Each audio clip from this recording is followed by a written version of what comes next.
here we are speaking French, so I had to say a few things in French. I regret it.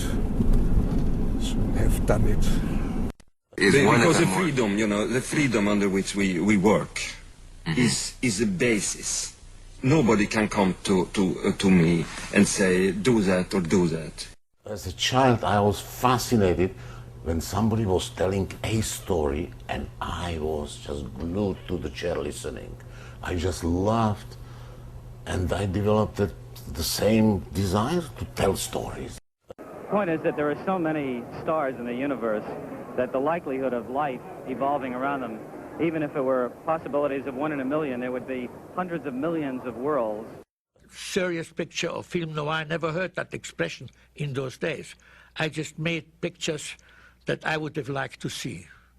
And if I was lucky, it coincided with the taste of the audience.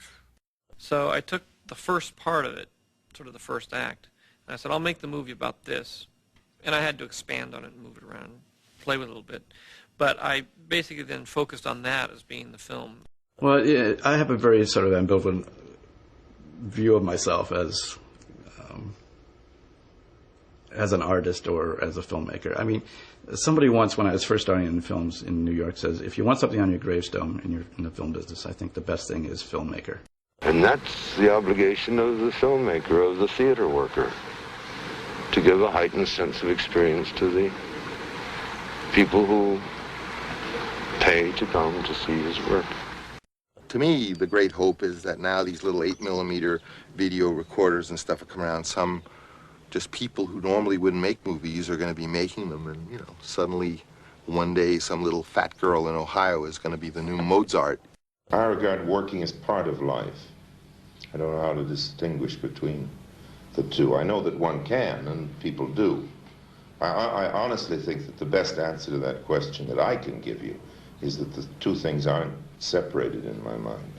But by the time you finish film school, they sort of say, by the way, you girls may as well go off and get married now. Do something else, because, we're only going to use 3% of you. Right. That's the way it is. So that's the end of the equality, everybody. Sam Spade is basically the personification of that down-at-heel cop, isn't he? And that's what he is. But it's interesting to note, I think, that it was a film that we didn't think was going to be seen by anybody. We just had to make it. We didn't think it was going to be successful financially, and it was. And we didn't think it was going to be recognized critically, and it was. I don't know how I know. I think that primarily I don't restrict the actors, and I allow them to do what they can do or what they will do. In fact, I insist on it, and I don't restrict their performance. I think one thing that is very important to kind of say is that whatever a film is about is not kind of what the director thinks about things. In almost all cases, gangster films are sort of parodies of the American dream. They're kind of the looking glass, the askew, bizarro world of getting rich in business in America. Life is a big mystery, isn't it? It always has been. I think people are intrigued by mystery to find out about things they don't know anything about. That's a mystery.